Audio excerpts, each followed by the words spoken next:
Well, last time we were talking about chair conformations, and that's actually a decent way to get into what we want to talk about today, which is stereoisomers. You recall we talked about cellulose and starch, and we mentioned that all of the groups in these molecules are, the connectivity is exactly the same. In other words, if I number carbons and I look, well, carbon 2 is bonded to an OH group, and so is carbon 3, and carbon 4 is attached to an oxygen, carbon 5 is attached to another carbon and oxygen. And you can make that exact same comparison for starch, and the connectivity is exactly the same. The challenge is that the spatial arrangement of the groups is different. And that can be difficult to see unless you actually draw out the molecule with this kind of information that actually conveys its shape. If we were to draw the structure of cellulose from above, and then compare that with the structure of starch, I'll just do one of the carbohydrate monomers or subunits of cellulose. 1, 2, 3, 4.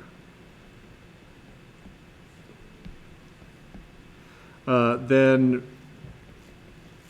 we would indicate which OH groups are up versus down, like this. And then it turns out we would draw the same structure for starch, only this particular oxygen would be down instead of up. So sometimes the overhead drawings don't totally convey the sense of shape of these molecules. Nevertheless, if you look at them from the side, it's clear that they're not the same. They have the same connectivity, but different or three-dimensional arrangement of groups. So what do we do about this? How do we talk about these molecules? What's their relationship between the two of them? And we said they are stereoisomers of each other. Stereo, which refers to three-dimensional shape, and then isomers to indicate that they have the same connectivity, same number of atoms, but just different shapes. And this can have dramatic biological consequences. Now, there's going to be two main classes of stereoisomers that we're going to talk about in this class.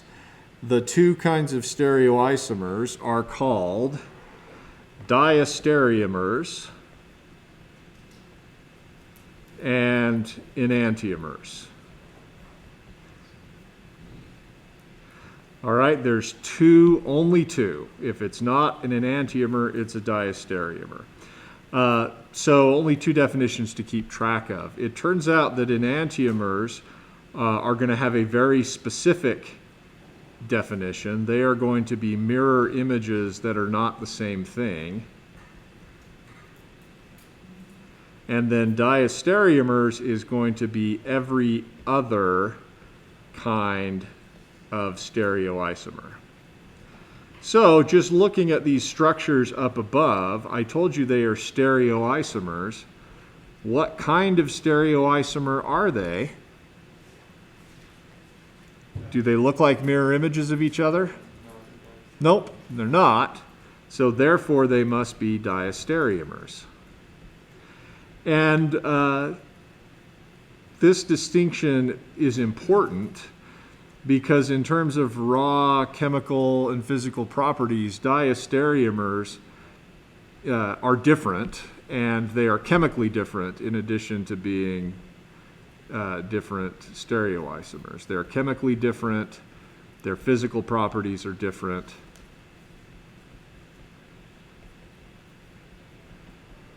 In contrast, enantiomers are going to have the same chemical and physical properties.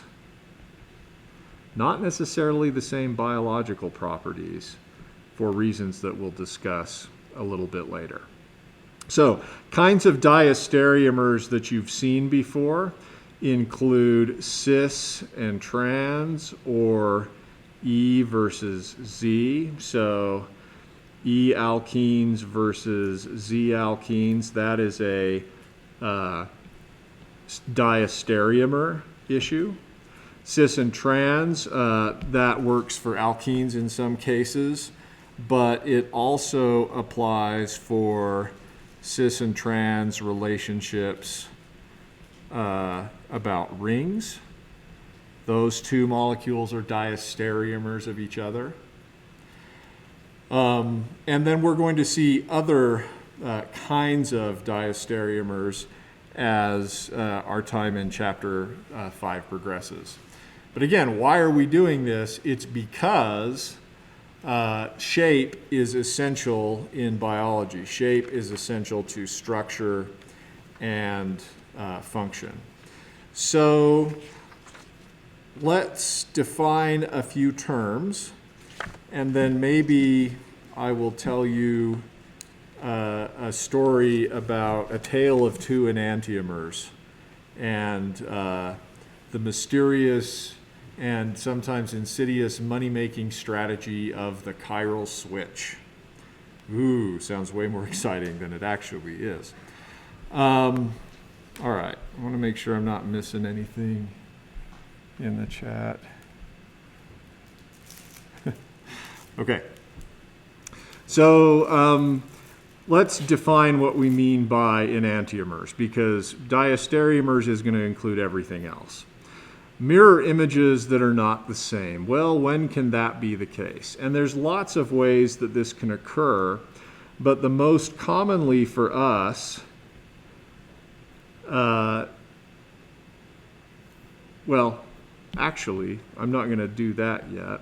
Let's focus on what we mean by mirror images that are not the same thing. So, we're going to draw a very simple organic molecule, an sp3 hybridized carbon. And we're going to have this molecule, this chlorofluorobromocarbon, standing in front of a pretend mirror. Looking in at itself. And it can be useful to, oops, that's not what I wanted. All the favorites went away.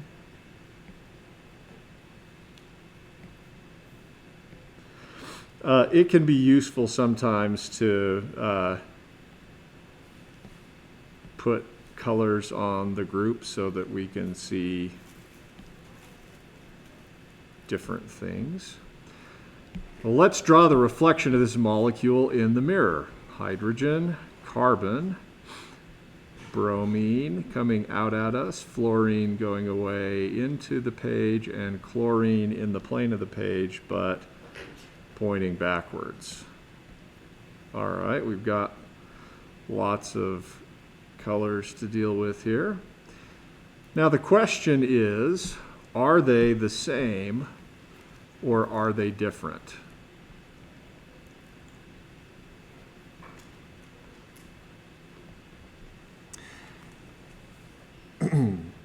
If they're mirror images of each other but are not the same, they would be enantiomers.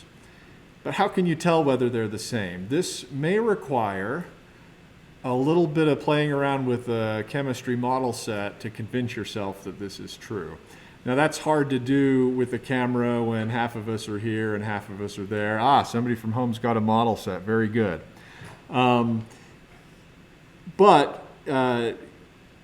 So we're going to do it sort of on paper and imagine. You've got to be good at sort of manipulating molecular structures in your mind or on paper and seeing what they mean in 3 dimensions. So let's take the molecule that's staring into the mirror, and let's see if we can possibly rearrange things so it's totally superimposable on the mirror image. So let's imagine some molecular tweezers.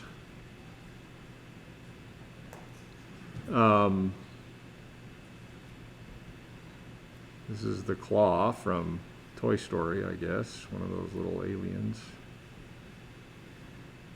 Ooh. can't remember how many little antennas they had, maybe some ears. Starting to look like a Yoda plus maybe the horrible clown from that Stephen King novel, so we're just going to erase that. Take your molecular tweezers and hold on to the hydrogen, but spin it around, and let's spin it around 180 degrees. When we do that, hydrogen will still be here. Chloro is going to swing this way, so that's fine. Get all of that. What should happen to the bromo as I swing this around 180 degrees? It used to be pointing out at us. It should now be sort of back in, right? So bromo is now here, and then because of that, fluoro should be pointing up towards us. Okay. I think we've followed, I think we've still drawn the same molecule, so we've flipped it around. Now let's take it and see whether we can superimpose the two. Oops, I want to shrink it just a little bit. I can line up the chloro and the hydrogen, but what's my problem? The other two can't be superimposed. And in fact, you could play around with this forever, and you're never, ever, ever, ever, ever, ever going to get them to overlay with each other, because they're not the same. The classic example is your hands. You've got a right hand and a left hand, and they're different.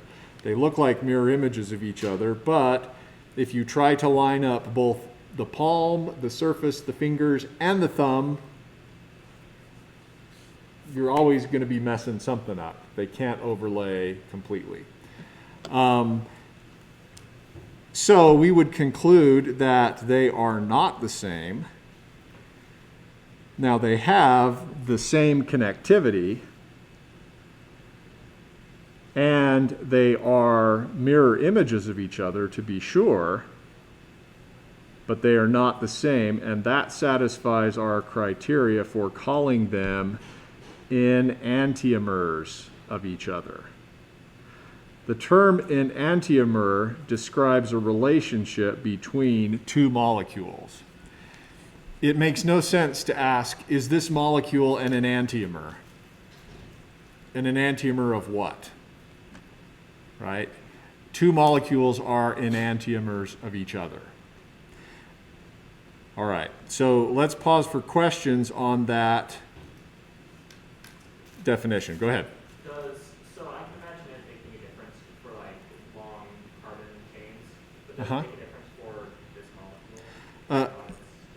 A question is, does it? You can imagine it making a difference for long carbon chains. For example, suppose chloro was something long, right? Something large, maybe a benzene ring or some long hydrocarbon chain.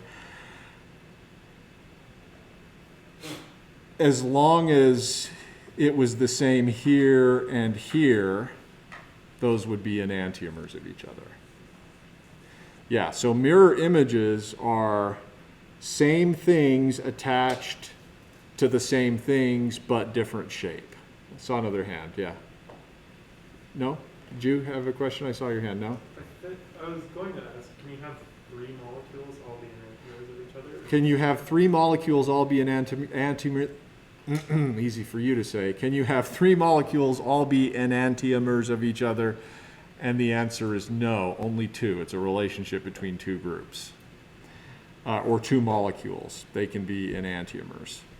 So, when a molecule is not the same as its mirror image, the molecule itself, we're going to describe an adjective to describe the fact that a molecule is not the same as its mirror image. And the adjective is chiral.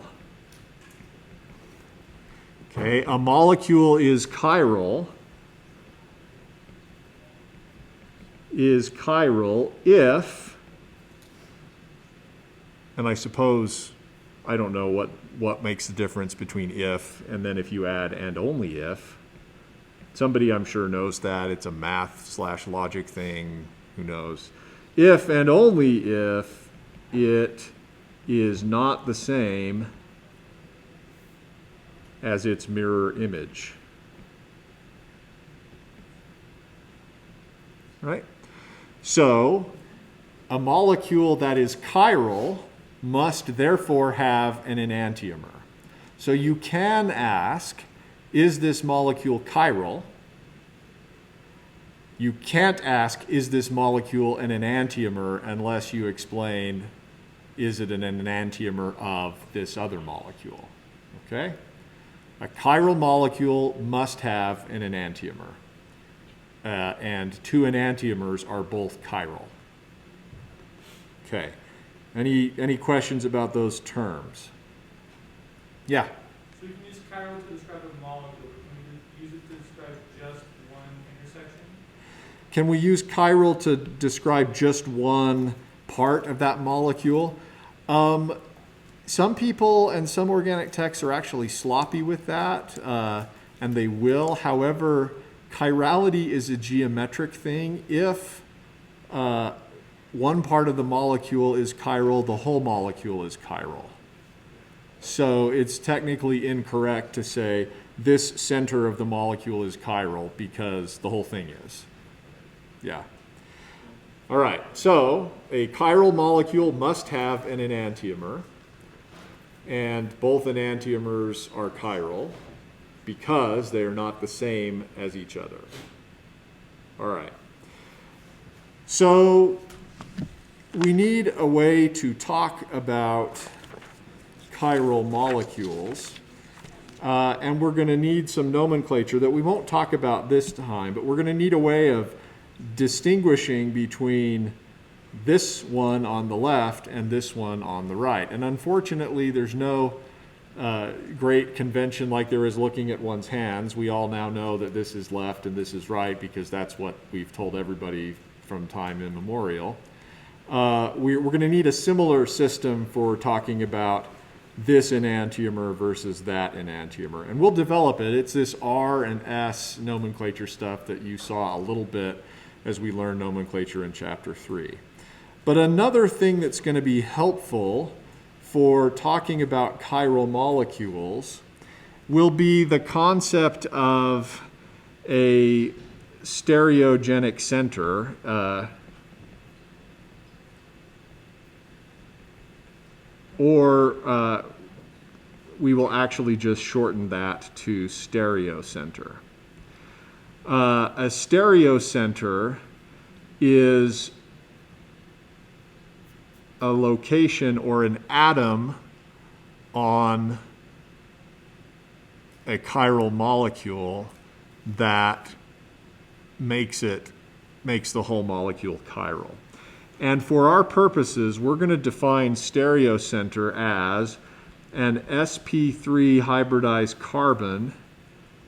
Actually, we'll broaden that. sp3 hybridized atom with 4 different things attached to it.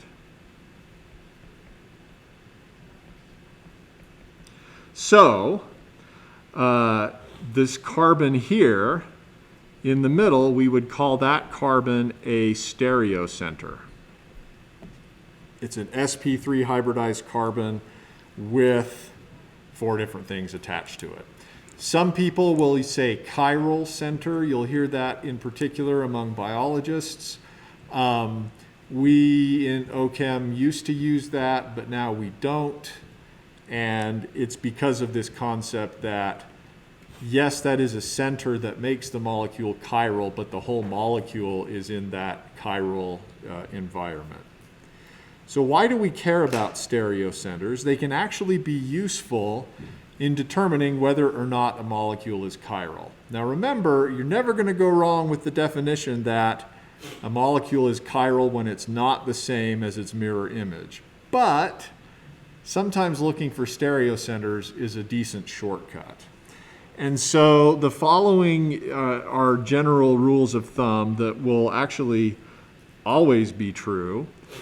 If a molecule has one and only one stereocenter,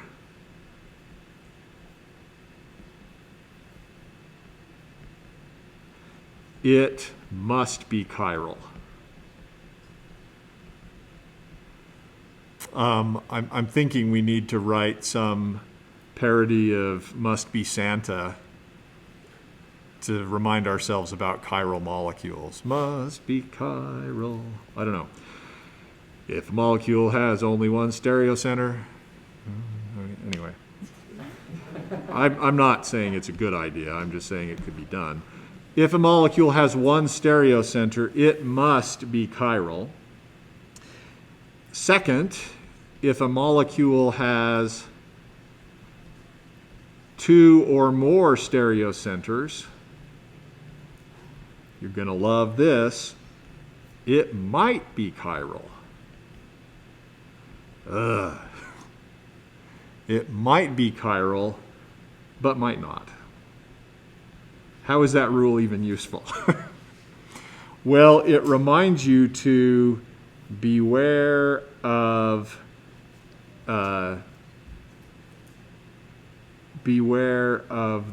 hidden Meso compound, and we'll talk about what those are. These are compounds that have stereocenters but are actually not chiral because they're the same as their mirror images. Okay, so let's do some practice, because actually it's better to learn this through examples than to talk sort of theory. So let's practice on identifying, is it chiral? And your fail-safe method is draw the mirror image or make the model and then see if they are the same. Okay, so let's draw a lovely cyclohexane ring, and let's put methyl groups on it. All right, and then let's draw the pretend mirror, and then we'll go through the looking glass. Not actually that funny, and we'll draw the molecule. And sometimes it will be helpful for you to use numbers to keep track.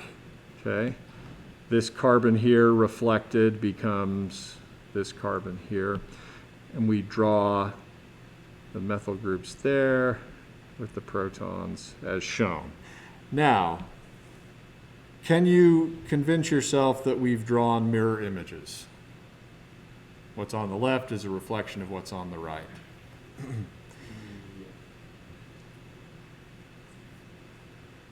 Okay, so now let's ask the question, are they the same thing? Now, to do this, you may need to build a model, but over time you'll get used to imagining various translations and rotations of the molecule in your head. In the meantime, it can be useful to draw the molecule again after you've imaginarily rotated it. So there are a couple of things we could do. I'll do to try to see whether this is the same thing or not. What about taking the molecular spatula of doom and doing the pancake flip?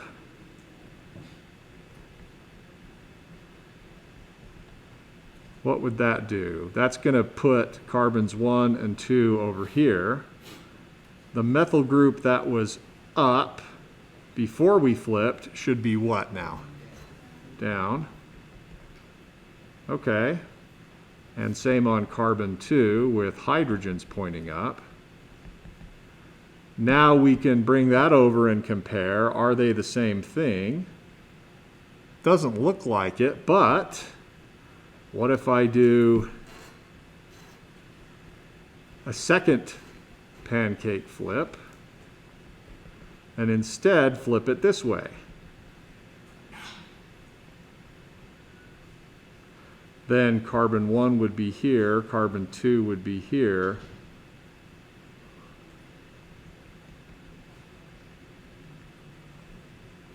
All right, so we've done two two pancake flips in series. Now is that the same thing? Yeah, only we just called one carbon 1 and the other carbon 2, but remember we can't tell carbons apart. So those are actually the same compound. Now, maybe you don't like pancakes, and so maybe you would rather skewer this molecule with a skewer, I don't know, skewer the molecule with a sword or something, and then spin it around 180 degrees. Steering wheel action. If you did that, you could have gone directly, instead of pancake flipping once. This is all probably, I needed to draw it slightly differently. You pancake flip once and you get this, then you flip again and you get this, or you can do steering wheel spin action and go directly to here. Either way, you come to the conclusion that they're the same thing. All right? So, to answer our question, is it chiral? No. No, it is not chiral. All right, great. Yes? So when you spin it, they don't switch like the ups and downs? Yeah, when you're spinning it, we're just grabbing it like you're spinning a plate. You don't flip the plate over, you're just rotating it around. Yep. Okay. So we've identified that it's not chiral. Let's actually go in and look and see whether we can find any stereocenters in this molecule, because this will illustrate whether or not stereocenters are always connected to chirality. So, and sometimes it can be useful when looking for stereocenters to fill in all the hydrogens that are implied but not shown. And maybe it would also be useful for our discussion to number the rest of the carbons. So, anybody see an sp3 hybridized carbon that's attached to 4 different things? Some of you are saying yes, some of you are saying no. Let's talk about what we mean by different. So let's focus in on carbon 6. Is that attached to 4 different things? Well, no, because 2 of them are hydrogen. So actually, we're going to rule out any of the CH2 groups as stereocenters. How about carbon 1? We've got a methyl group. We have a hydrogen. We've got carbon 6 attached to carbon 1.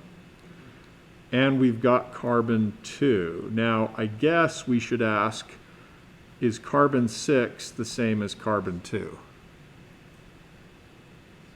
No, right? Carbon 2 is a tertiary carbon. It's bonded to 3 carbons and 1 hydrogen, whereas carbon 6, oops, I wanted the blue one, whereas carbon 6 is bonded to 2 carbons and a hydrogen.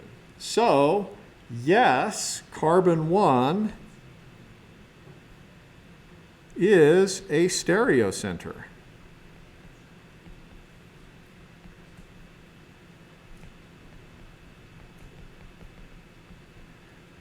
And actually, we could go through exactly the same analysis and say carbon 2 is also a stereocenter. Okay? So this is a case, this molecule is an interesting molecule. It has 2 stereocenters, but is nevertheless not chiral because it is the same as its mirror image. All right, So I suppose you could say it's accidentally not chiral because it's got two stereocenters, but it just so happens that it's the same as its mirror image. And this allows us to, coming back to why we made the decision that carbon 6 and 2 are different. When we say different, we mean different in order to be same, they have to be the same in every way. In other words, it's not enough that 6 and 2 are both carbon. You have to consider everything that the carbons are attached to all the way out. Okay, so that's why we say that 2 and 6 are different. A molecule that is not chiral but has stereocenters has a special name. We call it a Meso compound. And recognizing Meso compounds is useful because I often use them to try to deceive you into saying that something is chiral when it actually is not. Evil, nefarious trick.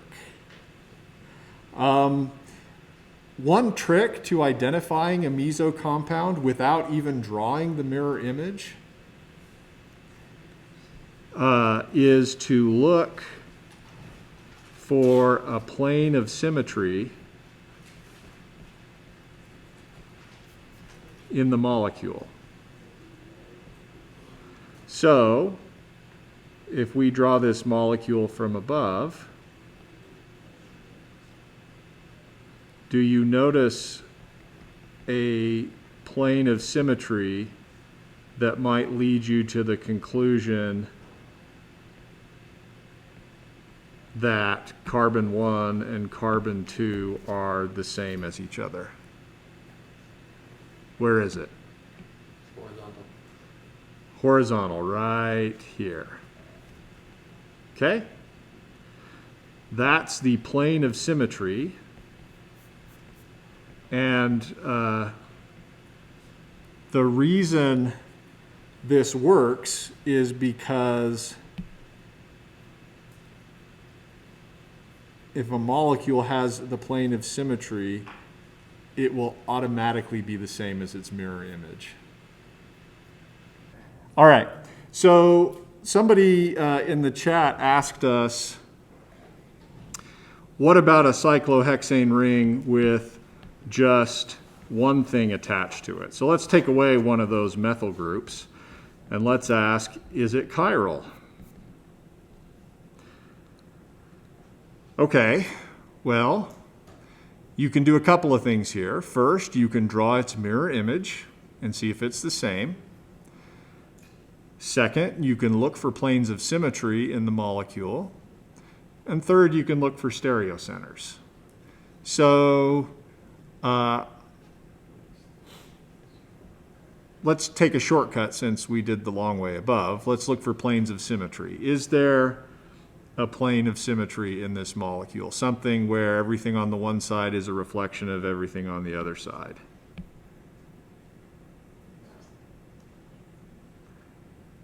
Some of you are saying yes, some of you are saying no.